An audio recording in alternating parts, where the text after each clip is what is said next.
हमारे सौर मंडल में एक चांद है जो पूरा बर्फ से ढका हुआ है। ये चांद अपनी अनोखी विशेषताओं के कारण वैज्ञानिकों के लिए बहुत ही आकर्षक है। ये चांद बृहस्पति ग्रह का चक्कर लगाता है और इसका नाम है यूरोपा। बृहस्पति के चारों ओर घूमते हुए यह चांद कई रहस्यों को समेटे हुए है। यूरोपा की सतह बर्फ की एक मोटी परत से ढकी हुई है। इस बर्फीली सतह के नीचे क्या छिपा हो सकता है, यह सवाल वैज्ञानिकों को हमेशा से परेशान करता रहा है। क्या वहां कुछ ऐसा है जो हमें चौंका सकता है? वैज्ञानिकों ने अनुमान लगाया है कि वहां एक बहुत बड़ा समुद्र हो सकता है। यह समुद्र बर्फ की मोटी परत के नीचे छिपा हुआ है और इसकी गहराई अज्ञात है, और ये समुद्र पृथ्वी के समुद्रों से भी बड़ा हो सकता है। इसकी विशालता और गहराई की तुलना में हमारे समुद्र छोटे लग सकते हैं। यूरोपा का समुद्र खास क्यों है? ये सवाल वैज्ञानिकों के लिए बहुत महत्वपूर्ण है। क्या यूरोपा के इस छिपे हुए समुद्र में जीवन हो सकता है? क्या वहाँ कुछ ऐसा है जो हमें जीवन के नए रूप दिखा सकता है? क्या वहाँ अजीबोगरीब जीव तैर रहे होंगे? क्या हम वहाँ कुछ ऐसा पाएंगे जो हमने पहले कभी नहीं देखा? पर यूरोपा हमें इस सवाल का जवाब दे सकता है। वहाँ की खोज हमें नए रहस्यों और संभावनाओं की ओर ले जा सकती है। आइए इस रहस्य को और गहराई से जानने की कोशिश करते हैं। Hello friends, my name is Priyanka and you are watching इनोवेनॉट। 2013 में यूरोपा रिपोर्ट नामक साइंस फिक्शन मूवी रिलीज हुई। यह फिल्म इसी पर आधारित है जहां 6 अंतरिक्ष यात्री एक्स्ट्रा टेरेस्ट्रियल लाइफ खोजने के प्रयास में यूरोपा के लिए एक प्राइवेटली फंडेड मिशन पर निकलते हैं, जहां आखिरी दृश्य में कॉस्मोनॉट एक बायोल्यूमिनेसेंट प्राणी को कैमरे के कटने से पहले उसकी ओर बढ़ते हुए देखता है। सच पूछें तो यह फिल्म साइंस फिक्शनल की तुलना में अधिक रियलिस्टिक लगती है।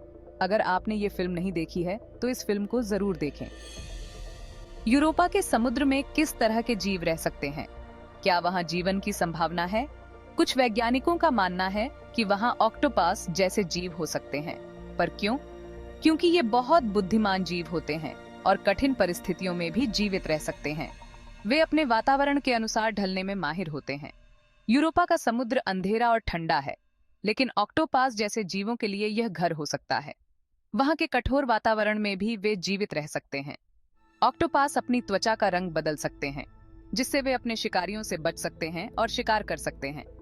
अपने आसपास के वातावरण में घुल मिल सकते हैं और इस तरह से वे अपने आप को छुपा सकते हैं और समस्याओं को सुलझाने में माहिर होते हैं।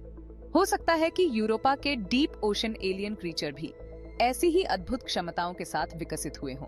वहां के जीवों में भी बायोल्यूमिनेसेंस हो सकता है, जिससे वे अंधेरे में चमक सकते हैं। यह कल्पना करना रोमांचक है कि यूरोपा के समुद्र में ऐसे बुद्धिमान जीव तैर रहे होंगे। क्या हम कभी इन रहस्यमय जीवों से मिल पाएंगे? अगर यूरोपा पर ऑक्टोपस जैसे जीव हैं, तो क्या वे हमारी तरह इंटेलिजेंट होंगे? हो सकता है कि उनका दिमाग हमसे अलग तरह से विकसित हुआ हो। पृथ्वी पर दिमाग का विकास लाखों वर्षों में हुआ है और यह विभिन्न प्रजातियों में अलग अलग रूपों में प्रकट होती है। पृथ्वी पर दिमाग का विकास प्रकाश, ध्वनि और गंध जैसी सेंसेस के उपयोग से जुड़ा हुआ है।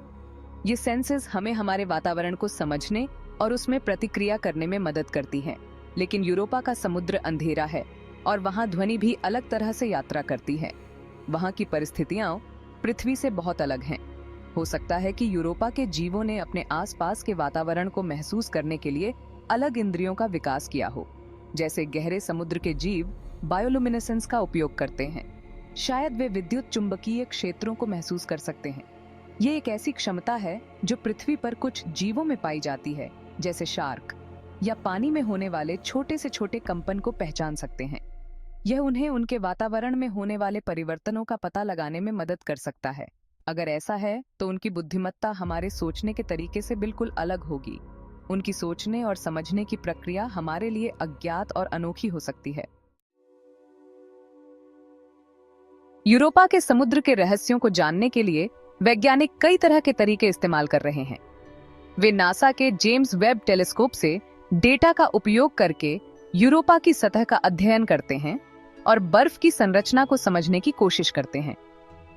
वे यूरोपा के गुरुत्वाकर्षण क्षेत्र का भी अध्ययन करते हैं, जिससे उन्हें समुद्र की गहराई और संरचना का पता चल सकता है। लेकिन इन सबसे महत्वपूर्ण है रोबोटिक मिशन, क्योंकि यूरोपा का महासागर इसकी सतह के नीचे है। इसका बर्फ का खोल औसतन 10 से 15 मील या 15 से 25 किलोमीटर मोटा होता है। यूरोपा में वर्तमान भूगर्भिक गतिविधि होने की भी संभावना है, जो सतह के यौगिकों को अपने महासागर में ले जा सकती है। नासा अक्टूबर 2024 में यूरोपा क्लिपर नामक एक अंतरिक्ष यान भेजने जा रहा है। यह यान दिसंबर 2026 को यूरोपा के वायुमंडल पर पहुंचेगा।